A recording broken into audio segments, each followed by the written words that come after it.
Quick update video for you guys, just on the progress of the Renegades of vraks, really. You've been seeing me putting up unboxing videos and talking about tanks, and I think I've talked about them in a couple of other videos, but just to show you how things are getting on. Obviously playing the Siege of Vraks, or not necessarily obviously, but now you know, playing the Siege of Vraks against Templars Crusade 01 in the near future. So he's doing the Deathcore Krieg, and I get to do the Renegades. So just to give you an idea of what I've got to do. First tray. So far, 5 Enforcers, 2 Rogue Psychers, the Militia Command Squad that you've seen, 2 Platoon Command Squads, and so far 2 Renegade Ogryn Berserkers. And these guys, adjust the lighting a bit, are absolutely beautiful.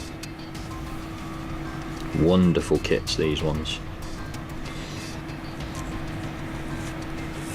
This guy here is just my favourite. Rips a lunk of concrete out of the ground. So I'm looking forward to getting these guys painted. So that's the command tray as such.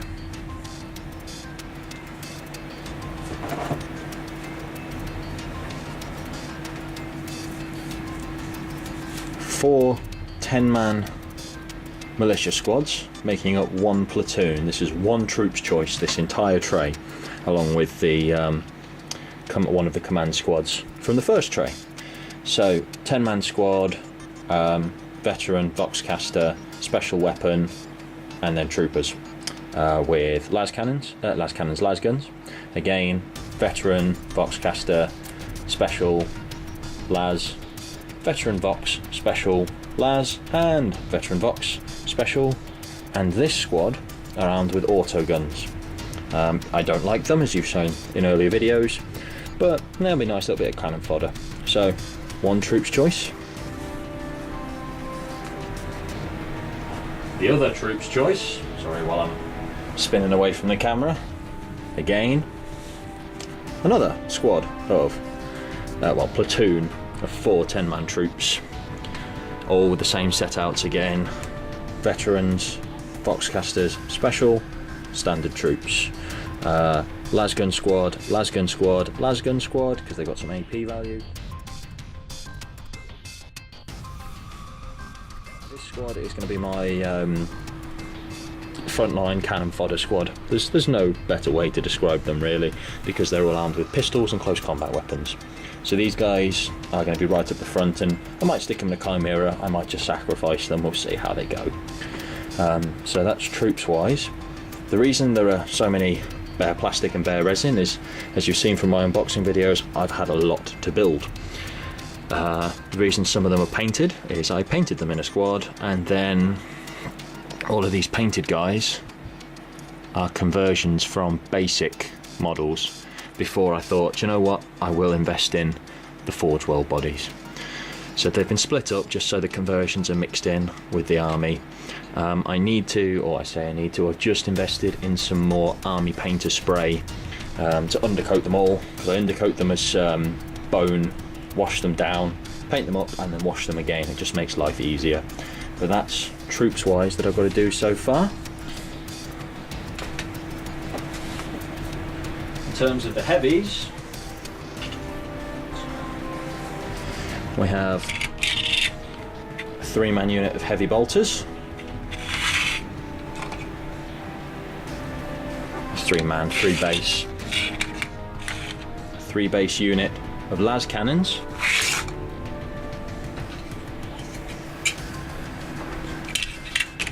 and a 3-base unit of auto cannons.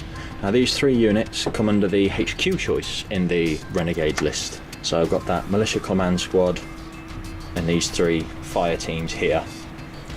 The downside to the Renegade Militia list is you can only have 1 tank, which is kind of annoying. You can have as many Chimeras as you want, you can have as many Hellhounds as you want. Okay, yes, Hellhounds technically are a tank, but they come under your fast attack, they're not exactly hard hitting. Brilliant anti-troops, don't do much anti-armour. You can have as many sentinels as you want.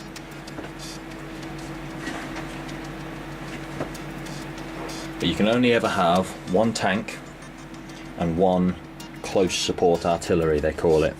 So my armoured division as it stands at the moment is one Chimera, which is the work in progress. I have the Manticore, which you've seen in other videos. I have got a Russ. This was a birthday present from the other half. Again, it's a work in progress. It's mostly done, to be perfectly honest. It just needs the weapons for the sponson and the hull there to be finished, and then it's actually fully ready to go. But the turret and everything is all dropped, is all done. And I have my 3 sentinels all set up with plasma, because I do love plasma spam army.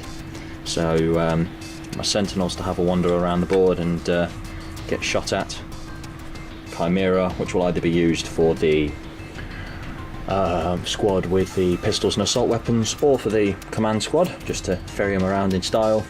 The Manticore, which will give me some close support shots with the missiles from there, and the Russ, which will hopefully survive long enough to do some anti-tank damage in there.